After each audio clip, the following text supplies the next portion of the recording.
मेरे एपिसोड को पसंद करने वाले दर्शकों, आप सबका अभिनंदन। दर्शकों, मैं गुरु शिष्य संवाद को लेकर चल रहा था। इसी बीच मेरे पास सैकड़ों प्रश्न आए। जो सुलझे हुए प्रश्न हैं उनको का जवाब तो मैं स्वयं एपिसोड की ओर से देना पसंद नहीं करता हूं। सामने मेरे शिष्य आएंगे, मैं उनकी समस्या का समाधान कर दूंगा। लेकिन जो अटपटे प्रश्न हैं उनका जवाब तो देना बहुत लाजमी है। एक दर्शक महोदय ने मुझसे प्रश्न किया, क्या आपने संस्कृति की धारा को बहाने की कसम खा रखी है? हमने कहा हाँ, क्या आप नहीं जानते हैं राजा जनक ने जो सीता विवाह के लिए शिव धनुष रखा था, उस धनुष को तोड़ने के लिए मर्यादा पुरुषोत्तम राम ने ही ठेका लिया था। बहुत से आए, राक्षस आए 10,000 भूत एक साथ धनुष को हिलाने की कोशिश किए, तिल भर भी भूमि नहीं हिला था, लेकिन भगवान राम ने धनुष को उठाया नहीं था।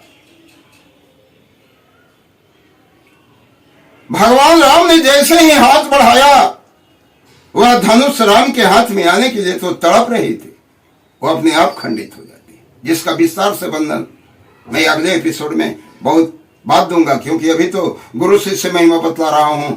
आपको माता पुत्र का संबंध क्या होना चाहिए, पति पत्नी का संबंध क्या होना चाहिए, सारे संबंधों के साथ मैं संस्कृति की थोड़ी सी धारा बहाकर, फिर बिहार राज्य का अस्तित्व क्या है इसकी धारा बहाकर, हमारे देश का अस्तित्व क्या है, हमारे प्राचीन भारत का गौरव क्या था, उस भारतीयता को दिखाऊंगा और तब मानवता को एक साथ लहराकर मेरा प्रयास है जरूर। एक भाई ने प्रश्न किया है, बड़े अजीब से होते हैं, सर आप अकेला क्या कर देंगे, अकेला चना भाड़ नहीं फोड़ता। अरे चना बहुत कमजोर होता है। कभी देखियो वो जंगल में जितने भी जानवर पशु पक्षी हैं सब पंक्तिबद्ध होकर चलते हैं, ताकि अगला कोई खतरा अगर उत्पन्न हो तो सब मिलकर समूह रूप में रक्षा कर सके। लेकिन जंगल का राजा शेर जिधर भी छलांग लगा देता है उधर ही रास्ता बना देता है। सभी जानवरों के रास्ते बने होते हैं, लेकिन शेर जंगल का राजा होता है, उसको रास्ता बनाने की जरूरत नहीं होती। मैं एक पंक्ति दोहराना चाहता हूं, कि सिंहों की नहीं लहरें और हंसों की नहीं पात और लालों की नहीं बोरियां, साधु न चले जमाए। गुरु और शिष्य महिमा का अगर व्याख्यान करने लगूं तो मेरी जितनी भी शेष जिंदगी है वो समाप्त हो जाएगी, लेकिन महान गुरु और शिष्यों का संबंध समाप्त नहीं होगा। लेकिन अगले एपिसोड में मैं दूसरा चीज बदलने का प्रयास करूंगा। मैं चाणक्य और चंद्रगुप्त की पटकथा पर था, तो आप जानते हैं इतना गहन अध्ययन करने वाला चंद्रगुप्त भारत का शासक बना और जो गुरु थे स्वयं उसके मंत्री बने, और उन्होंने भारत में ऐसा शासन किया कि आज तक वैसा शासन पूरे विश्व में कहीं नहीं हुआ। चंद्रगुप्त के काल में दूध की नदियां बहती थी। लिखा गया भारत वह देश था जहां चोरी नहीं होती थी, हत्याएं नहीं होती थी, झूठ शब्द का कोई नाम नहीं जानता था। इसका उदाहरण फाहियान आया था। चीन का विदेशी यात्री जब फाहियान आया था तो गंगा के किनारे जेठ की दोपहरी में गाड़ी लगा दिया, चारों तरफ खिड़की दरवाजे, सुख की निद्रा, लोग सो रहे थे। लेकिन एक व्यक्ति गंगा से स्नान करके घड़े में पानी लेकर आ रहा था और उसके घुटने तक धोती थे, और वह आते ही पूछा, कृपया कर आप राजा का भवन बतला दीजिए। कहा आप अपनी गाड़ी को सीधे ले जाइए, आगे जाकर टर्निंग मिलेगा, आप बाएं मुड़ जाइएगा, फिर आगे जाइएगा, एक नीम का वृक्ष मिलेगा, एक तरफ 7 मंजिला भवन, दूसरे तरफ 5 मंजिला भवन, उसके पीछे एक झोपड़ी मिलेगी, वही राजा मिल जाएंगे। वही इतना जल्दबाजी में था, गर्मी से बेचैन था कि अपनी गाड़ी में बैठ गया। लेकिन एकाएक याद आया, ये व्यक्ति पागल तो नहीं है, कहीं राजा झोपड़ी में रहता है।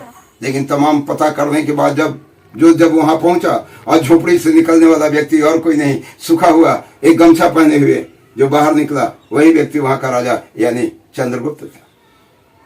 और जब शाम को उनके गुरु का दर्शन करने गया तो गुरु कुछ लिखा पढ़ी हिसाब किताब राज्य का कर रहे थे, और जैसे ही जाकर कहा, मैं विदेशी यात्री आपका दर्शन करने आया हूं, आपसे कुछ वार्तालाप करना चाहता हूं। एक दीपक जल रही थी, उस दीपक को चाणक्य ने बुझा दिया और इसके बाद माचिस निकालकर दूसरा दीपक जला दिया।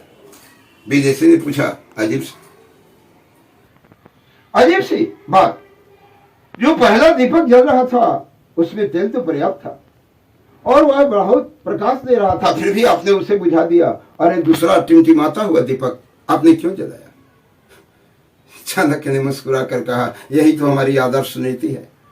जब मैं राज्य का कार्य कर रहा था तो राजकीय दीपक जल रहा था और उसमें तेल जो भरे हुए थे और राज्य का तेल जल रहा था, लेकिन आपसे जो मैं वार्तालाप करूंगा वो राज्य का कार्य नहीं होगा, मेरे जीवन का व्यवहारिक कार्य होगा। और व्यवहारिक कार्य में मैं प्रजा की कमी का पैसा जलाने के लिए इसे उपयोगी नहीं समझता।